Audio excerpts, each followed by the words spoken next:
So in these notes, we're going to start to factor problems that are already in standard form. And I kind of alluded to that in the 7.2 notes, how we work on multiplying them out to get them to standard form. And now we're going to take stuff that's already in standard form and get them back to factored form. So if I'm looking at, this first example here, x squared plus 7x plus 6, well, I know using algebra tiles at least, and right, this is a refresher about all the algebra tiles, and we're probably going to do an activity involving algebra tiles to help us with factoring. Right, this is going to contain at least one x squared tiles, 7 x tiles, and 6 unit tiles. So then you're going to have to place, the various tiles in a grid. And I've actually, in your packet, contained a sample grid. So I'm following the directions, arrange and draw the algebra tiles on the grid, place the 1x squared in the upper left, and arrange the 6 unit tiles into 2 rows and 3 columns. So 1, 2, 3 columns, 2 rows, and let's see, so we follow the directions so far. Now it says try to complete the rectangle with the x tiles. And if I try to do that, right, here I got this, I've got my grid of 6.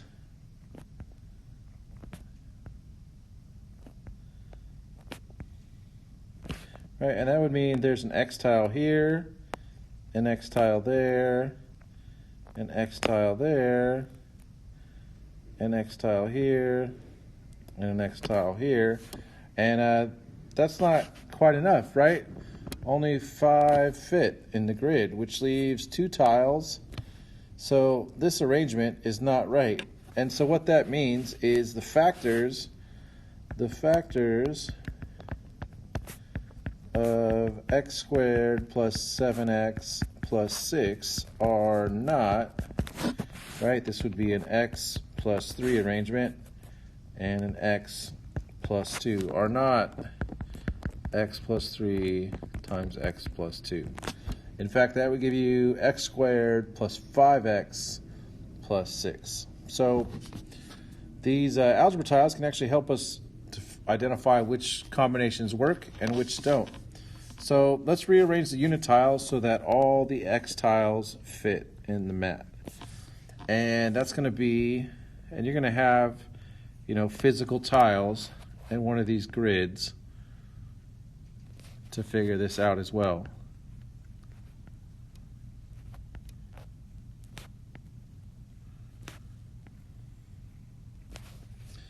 So it actually winds up being this arrangement.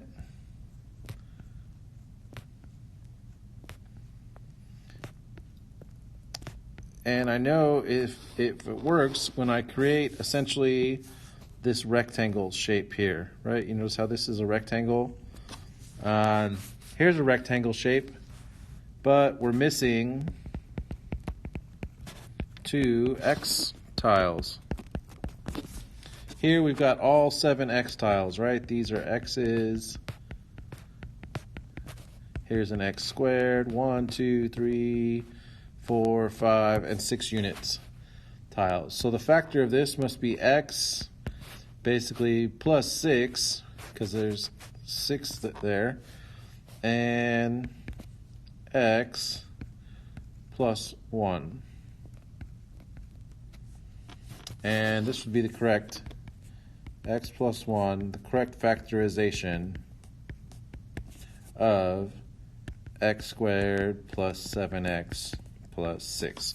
So I'm going to give you basically sets of algebra tiles, and I want you to try using the grid provided in your packet to come to the same conclusion, right? And we're going to work on several different examples. And then we're going to resume taking these notes with a practical, hands-on understanding of how factorization works.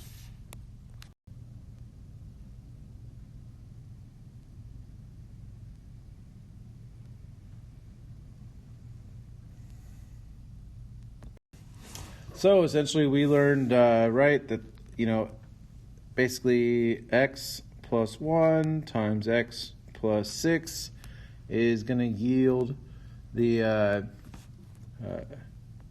right, here's an x, 1, 2, 3, 4, 5, and 6, and there's an x tile and a 1, and that gives us,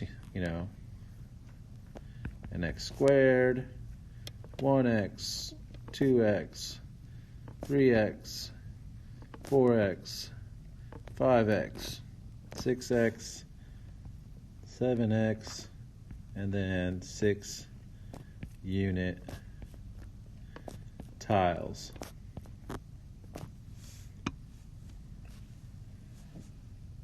So we had, now let's factor a different expression, right? We're going to do x squared plus x minus 2. And, using your algebra tiles, give you a moment, see if you can figure out, well, you're going to have, right, you're going to have one of these boxes. You're going to have 2 negative ones of these. And you should have only one x box. And based on those combinations, what can you make that would make a rectangular shape? So, right, we're going to have 1 positive x squared, 1 positive x, and 2 negative, right? These are all the ones that make up this. And if you start to arrange them on this grid provided in your packet, you're going to find there's really only one way that works. So let's see, we're going to place the 1 positive x squared in the upper left. We're going to place the negative tiles, and it looks like my copy cut off some. But we're going to place our 2 negative tiles here, negative, negative, and right, what do we're going to see, well, which arrangement works.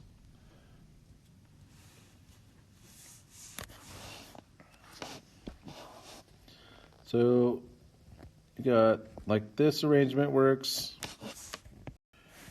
And actually, let me see, arrange the negative tiles in the lower right corner. That's as far as we go on this particular grid.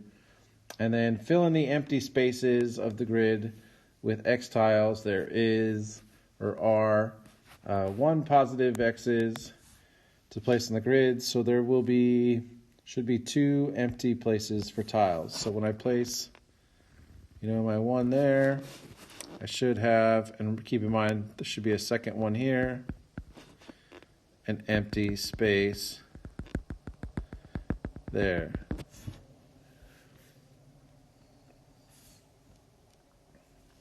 So that looks to be the only real rectangle we can make, or some version of that. And let's proceed on down the page. So in example I, it says, well, add 1 positive x tile and 1 negative x tile, and that's this right here and this right here. And let's see, circle the mat showing the correct position of the 0 pairs. And the thing to ask ourselves, right, this one would be x. If we were using just tiles alone, x, positive 1, and positive, right? Positive, positive.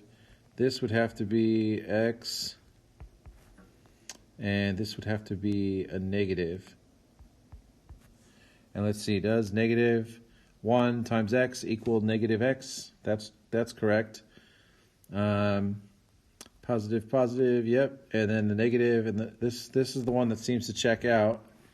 Conversely, this over here, right, if you rearranged them, here would be x, here would be a positive, here would be a negative,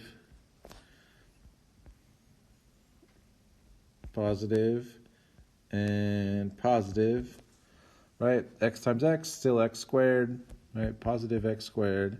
This is a positive x, negative x,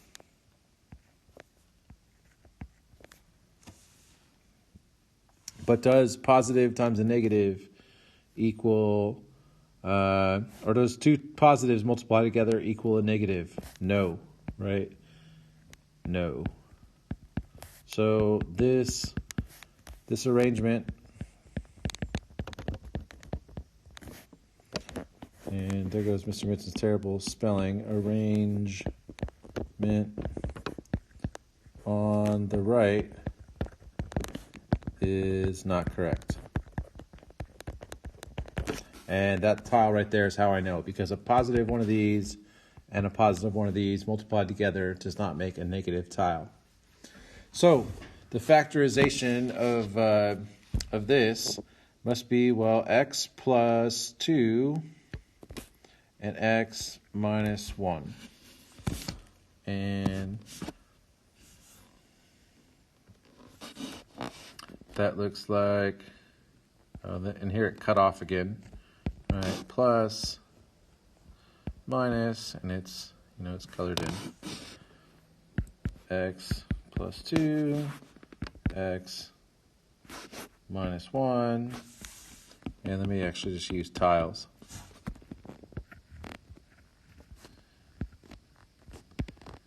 Plus 2, and x minus 1. So hopefully this is making some sense, and using the examples. I'll also have the document cam up in a moment, and we can do some more examples until you get it. So factoring something in standard form essentially is x squared plus bx plus c. You got to find the factors of c whose sum is equal to b, and they have a worked out example here. X squared plus 9x. They take a look at 18, right? And they break down all the factors of 18. Well, you got 1 and 18, 2 and 9, and 3 and 6. And only one of them adds up to this middle term here, right? 1 plus 18 is 19. That's not 9, right? 2 and 9 add up to 11. That's also not 9. So 3 and 6 must be the factors for this. And as you can see, right, they broke it down, x plus 3 times x plus 6. And they factored it that way using the factors of c. Right, and technically this is like ax squared plus bx plus c. Because eventually you'll have to factor using both what's here and what's there. And ideally their sum will equal the middle term. So let's take a look at this next example. Right, well, what's B and what's C? So in this case, B is 11 and C is 30. And the sign is positive. C is definitely positive.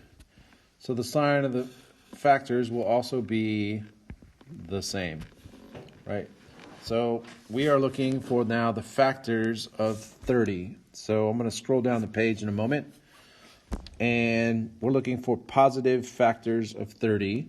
And some of the factors, if we can factor this at all, must add up to 11. Now, I'm going to caution you right now, not every polynomial, or at least parabola, is factorable.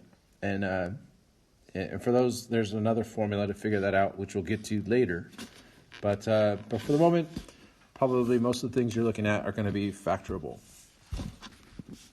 But keep that in mind. Later on down the road, you're going to have some that can't be factored. So here we go. The factors of 30. Well, we have 1 and 30. We have 2 and 15. We have 3 and 10. And then we have 5 and 6. So let's figure out, well, what's the sum of 1 and 30? It's 31. We're looking for 11, right? We need the middle term to add up to 11.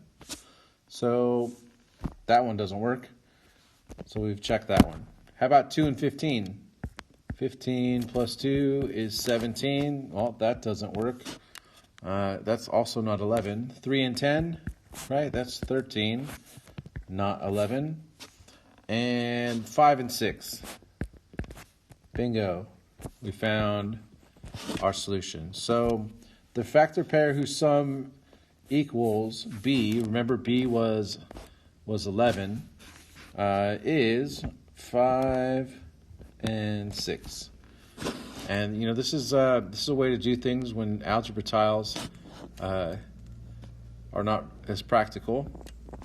And so this factors into x plus 5 times x plus 6. And you know, if you ever want to check your work, right, when you FOIL this out, you should get exactly what you started with. X squared plus 6x plus 5x plus 6 times 5. And what do you get? Exactly what you started with, right? So that's one way to check your answer. So let's go on to the next section. I'll give you a moment there to get whatever you're missing written down.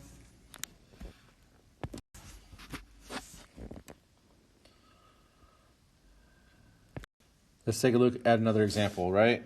Here's ax times bx plus c, right? So what's b? B is 13. C is a negative 30. So C is negative, and the sign of the factors will be different. Right? They're going to be different. How come? Because C is negative. So let's find the factors of negative 30, and we want them to add up to 13. So we've got, 1 and 30. Or I should say negative 30. Let me fix that. 1 times a negative 30. 2 times a negative 15. 3 times a negative 10. 5 times a negative 6. So you can see this could take a while, depending on how large the number is, to find all the factors. You also have negative 1 and positive 30. Negative 2 and positive 15. Negative 3 and positive 10. And negative 5 and positive 6. So let's add them all up together. And only one of them is going to equal 13. So, right, this is going to be negative 29. That's not 13. Negative 13. That's not 13. Negative 7, that's not 13. I'm just putting a check mark there to be that indicate, I've checked them. That doesn't work. This is positive 29, also not 13, right? 13 is the magic number I'm looking for. So there's a little bit of trial and error in this process, but this is the way I learned how to do them, many, many, many years ago. Bingo, right? Here's the factors I want. And as you keep going, you'll see only one of them really works. 7 and 1. All right, so we check that. So the factor pair whose sum is equal to b, remember, and b was 13, is negative 2 and 15. So this is going to be x plus 15, right? Because that's the one that's positive.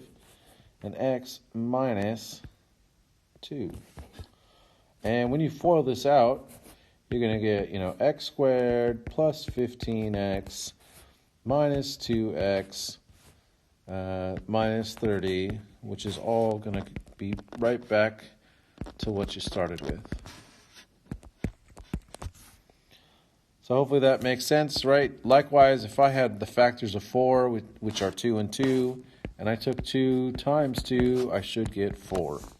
So forwards and backwards, it should equal the same thing, and I hope that's making some sense. So we're going to try lots of examples in a worksheet using algebra tiles and then also using this factor method. And I think when you mastered the worksheet, there's about 40 problems here. you'll be ready for the guided practice. And I want you to get really good at these, and that's why I have so much practice, because they're a huge part of the math you'll need going forward as you progress.